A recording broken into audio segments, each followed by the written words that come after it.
Aujourd'hui, je vais corriger avec vous l'examen national 2018, session normale, épreuve d'économie générale.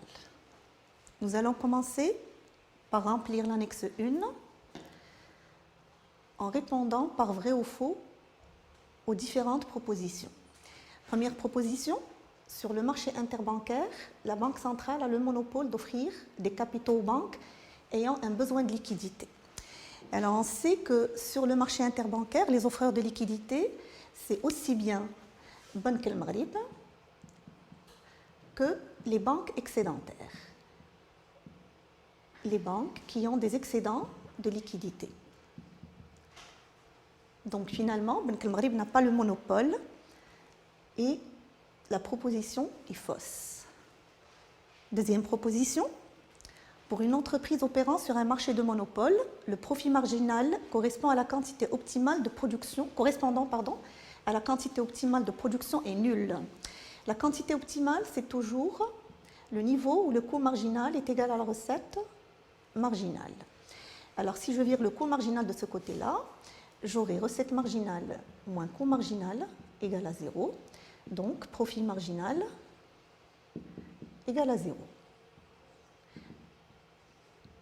La proposition est vraie.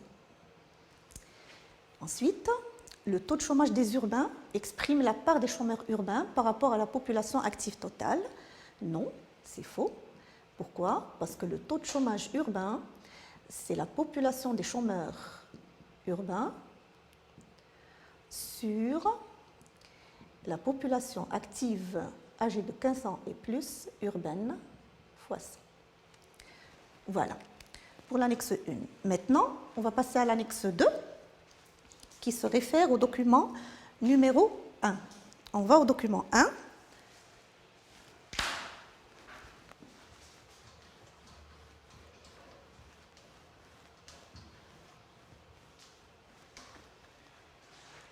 On va le lire ensemble. En 2017, dans un contexte de faiblesse de la production, le marché de pommes est peu actif et les cours se maintiennent au-dessus de ceux des campagnes agricoles précédentes. La production nationale de pommes en 2017 estimée à 1 447 000 tonnes et affectée par des vagues de froid en avril serait en baisse de 5% par rapport à la moyenne de la production de la période 2012-2016. À partir de la mi-mai, les températures élevées freinent la demande intérieure qui se tourne vers les fruits d'été. Par ailleurs, les cours de pommes en 2017 ont dépassé la moyenne des prix de la période 2012-2016 de 3%, mais avec des disparités des prix selon les variétés de pommes, Golden, moins 3%, Gala, stable, autres, plus 9%. La première question de l'annexe numéro 2, on vous demande de caractériser le marché de pommes au Maroc selon ses composantes, l'offre, la demande et le prix, et on vous demande de relever une seule caractéristique par composante. Alors, si on revient là au document, en noir, je vais relever les caractéristiques de l'offre en 2017, dans un contexte de faiblesse de la production. Ça, c'est une caractéristique de l'offre. Le marché de pommes est peu actif et les cours se maintiennent au-dessus de ceux des campagnes agricoles précédentes. En vert, je vais mettre les caractéristiques du prix. Voilà. La production nationale de pommes en 2017 est estimée à 1 447 000 tonnes. La production, c'est une information sur l'offre. Voilà. Et affectée par des vagues de froid en avril. Serait en baisse, la production serait en baisse. C'est une information sur l'offre aussi par rapport à la moyenne de la production de la période de 2012-2016. À partir de la mi-mai, les températures élevées freinent la demande intérieure. Ça, c'est une information sur la demande. Voilà une caractéristique de la demande. Ensuite, par ailleurs, les cours de pommes en 2017 ont dépassé la moyenne des prix de la période 2012-2016 de 3%. Ça, c'est une information sur le prix. Et voilà. On vous demande de relever une caractéristique par composante, une de l'offre, une de la demande et une du prix.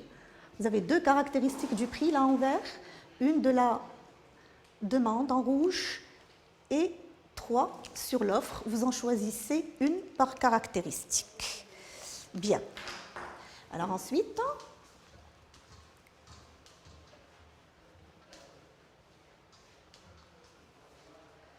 deuxième question.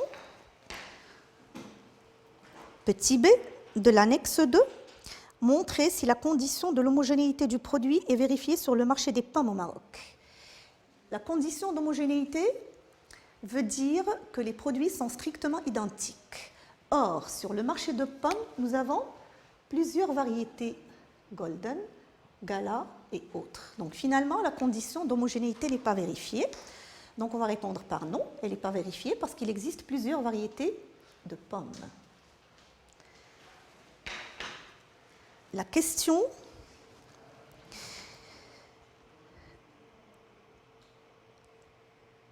suivante, elle est relative à l'annexe 3 en se référant au document numéro 2. Document numéro 2. Vous avez un texte, là, et un graphe. Tout ça, c'est le document 2, le texte et le graphe. Petit a, on vous demande de lire la donnée encadrée du graphe. La donnée encadrée du graphe, c'est celle-là.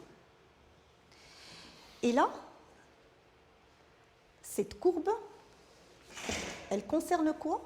Elle concerne le taux de croissance économique. Donc 4%, c'est le taux de croissance économique en 2017. Vous avez une petite étoile ici, et la petite étoile veut dire que c'est une estimation. Donc je vais dire que selon les estimations du HCP, le PIB a augmenté de 4% en 2017 par rapport à 2016. C'est quoi le PIB? Le PIB, c'est l'ensemble des richesses créées par les résidents à l'intérieur du territoire marocain. Donc lecture, selon les estimations du HCP, les richesses créées par les résidents à l'intérieur du territoire marocain devraient augmenter de 4% en 2017 par rapport à 2016. Je reprends. 4, cette donnée, 4%, elle figure sur cette courbe-là. Et cette courbe, elle est relative au taux de croissance économique. C'est le taux de croissance économique. Vous avez une petite étoile là qui veut dire qu'il s'agit d'une estimation. Lecture, selon les estimations du HCP, la richesse créée par les résidents à l'intérieur du territoire marocain devrait augmenter de 4% en 2017 par rapport à 2016. On passe à la question suivante.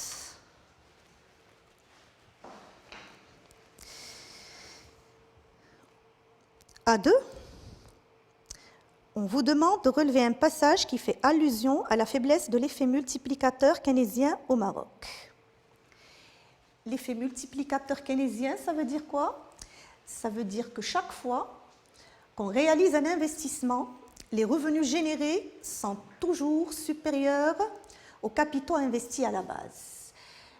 Alors, le passage qui fait allusion à la faiblesse du multiplicateur d'investissement au Maroc est là. Aussi, les grands chantiers d'investissement public qui ont contribué au creusement du déficit budgétaire n'ont pas généré suffisamment de richesses pouvant être réinvesties. Alors, si on veut un petit peu expliquer ce phénomène d'effet multiplicateur d'investissement,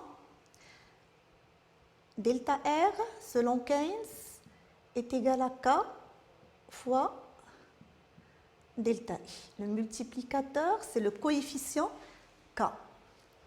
Et le coefficient K est égal à 1 sur la propension marginale à épargner qui est toujours supérieure à 1.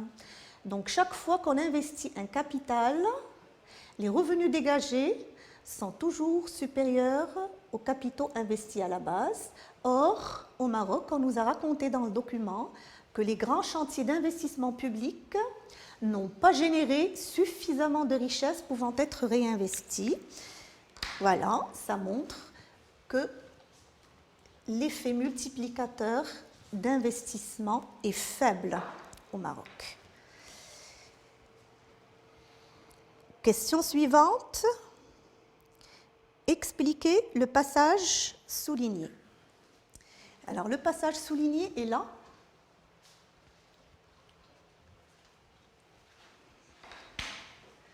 Cette dépendance réduit par ses effets les opportunités d'emploi et de revenus. Cette dépendance. Quelle dépendance? Moi, je la vois là. D'une part, la croissance économique est très fragile et reste déterminée par les aléas climatiques. La dépendance de quoi? De la croissance économique à quoi? Aux aléas climatiques. Le PIB marocain est fortement rattaché à la valeur ajoutée agricole qui dépend de la pluviométrie, des performances pluviométriques. Alors, le fait que le PIB dépendent de la valeur ajoutée agricole et que la valeur ajoutée agricole est liée aux conditions climatiques, chaque fois qu'il y a un problème pluviométrique, chaque fois qu'il y a un problème de sécheresse, qu'est-ce qui se passe? La valeur ajoutée agricole diminue et impacte négativement sur la croissance. Et du coup, ça réduit les opportunités d'emploi en augmentant le chômage en milieu rural et les opportunités de revenus en tirant vers le bas la croissance économique. Très bien. Alors nous avons terminé l'annexe 3. On passe maintenant au document 3 pour remplir l'annexe numéro 4.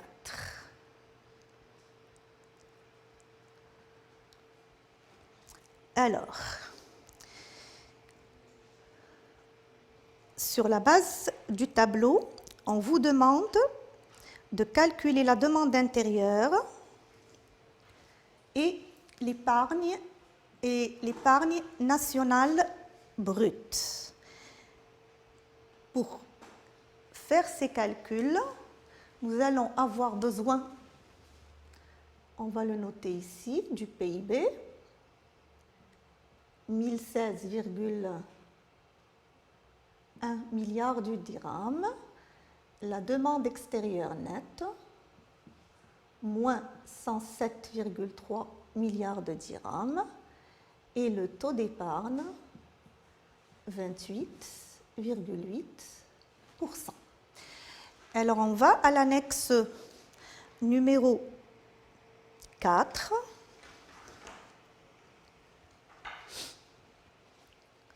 Pour calculer la demande intérieure. On sait que le PIB, c'est la somme de la demande intérieure et la demande extérieure nette. Donc, si je veux calculer la demande intérieure, ça c'est le PIB moins la demande extérieure nette. Voilà, le PIB, je l'ai là. C'est 1016,1 milliards de dirhams et la demande extérieure nette, moins 107,3.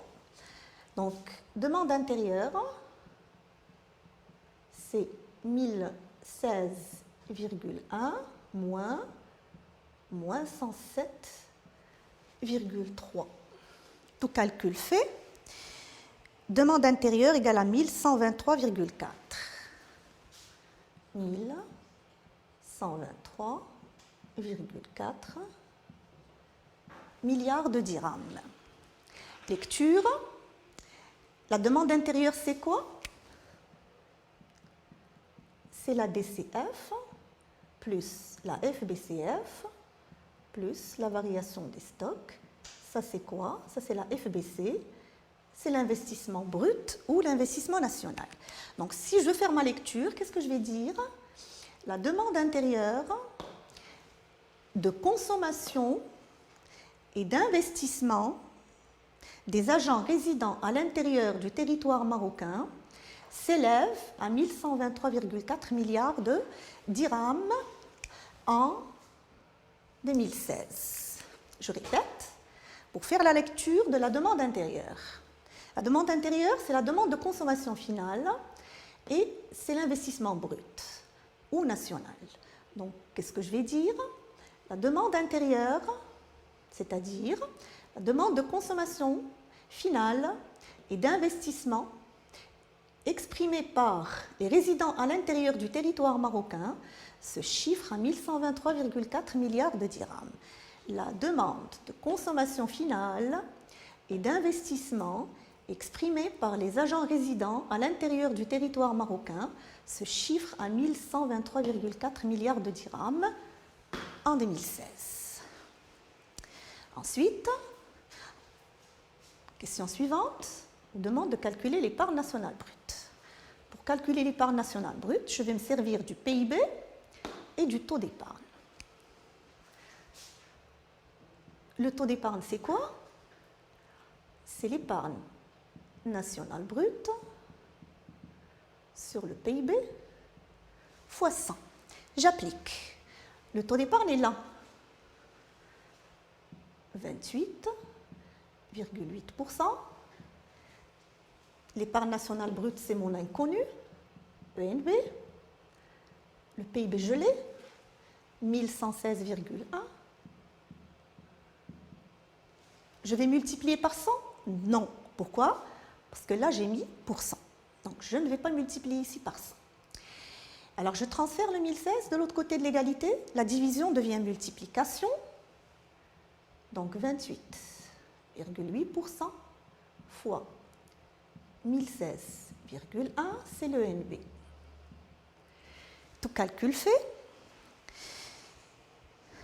Le NB est égal à 292,6 milliards de dirhams. Alors, c'est quoi le NB? C'est le RNBD, le revenu national brut disponible, moins la dépense de consommation finale. Donc, pour faire la lecture, qu'est-ce que je vais dire? Que la partie non consommée, parce que j'ai enlevé la consommation là, la partie non consommée du revenu national brut disponible s'élève à 292,6 milliards de dirhams en 2016 au Maroc. La partie non consommée du revenu national brut disponible au Maroc s'élève à combien? 292,6 milliards de dirhams en 2016. Il ne faut jamais oublier l'année et le pays. Bien. Ensuite, je reprends le document pour répondre à la question suivante.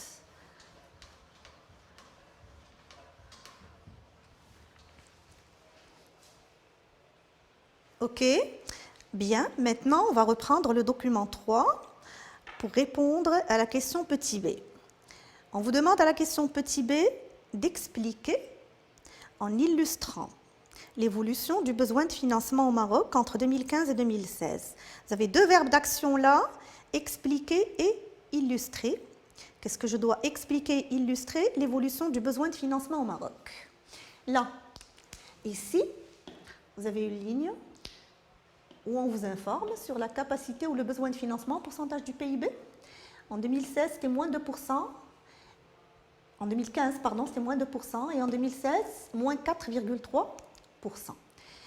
Là, je constate que le besoin de financement, c'est une augmentation de quoi? Du besoin de financement. Alors, pourquoi le besoin de financement de l'économie marocaine a augmenté? Il a augmenté de combien? De moins 2 à moins 4,3%, donc c'est une augmentation de 2,3 points. Il a augmenté de 2,3 points, en passant de 2% du PIB à 4,3% du PIB. Pourquoi?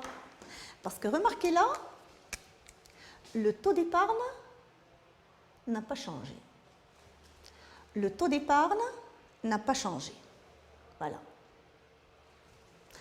Mais le taux d'investissement, là,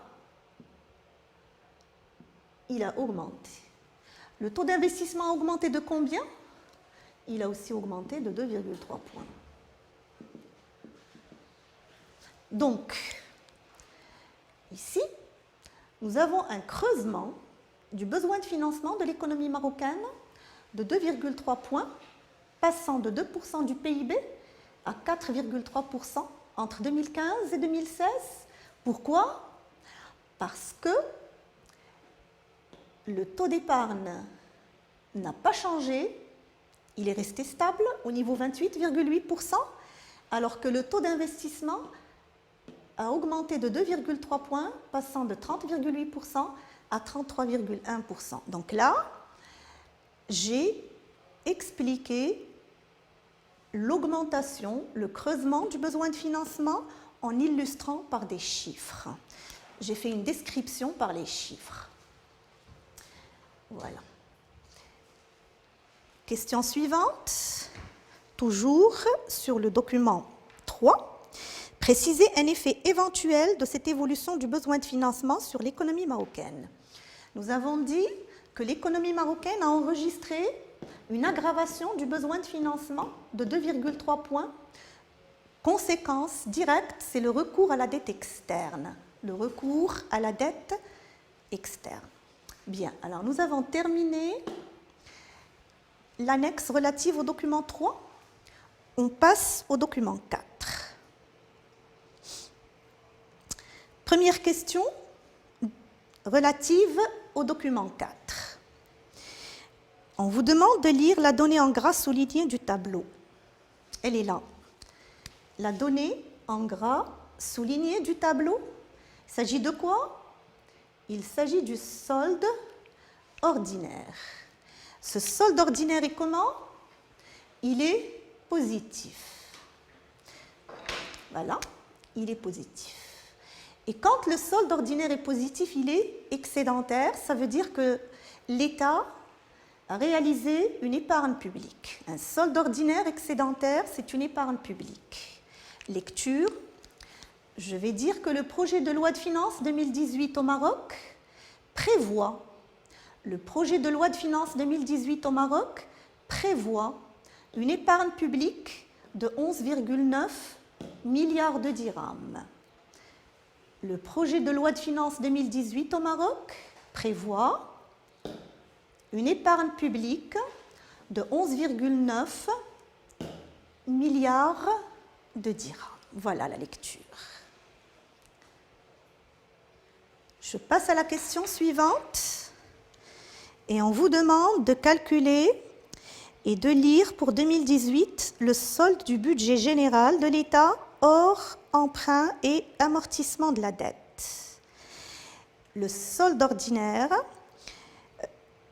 le solde du budget général de l'État hors emprunt et amortissement de la dette. Pour le calculer, c'est le solde ordinaire moins la dépense d'investissement. Donc je vais avoir besoin de quoi? Je vais avoir besoin du solde ordinaire, il est là, 11,9. Et j'aurai besoin de la dépense d'investissement, elle est là. Ça, c'est le solde ordinaire. Et la dépense d'investissement, 68,2. La dépense d'investissement. Pour calculer le solde du budget général de l'État hors emprunt et amortissement de la dette. Alors, on va passer ensemble à l'annexe numéro 5 pour faire les calculs, pour compléter l'annexe.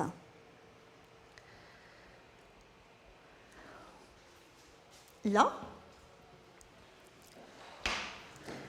la formule du solde du BGE hors emprunt et amortissement de la dette, c'est le solde ordinaire moins la dépense d'investissement. Application numérique, mon solde ordinaire est là, 11,9. Ma dépense d'investissement est là, moins 68,2. Et tout calcul fait, je trouve un résultat négatif de 56,3 milliards de dirhams. Lecture, je vais dire que le projet de loi de finances 2018 au Maroc prévoit un solde négatif, ça veut dire un déficit, prévoit un déficit du budget général hors emprunt et amortissement de la dette de 56,3 milliards de dirhams.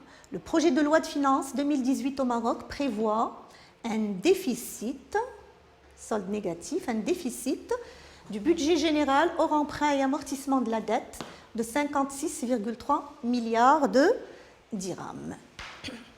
Bien. Sur ce, je vous remercie pour votre attention et on continuera la prochaine fois.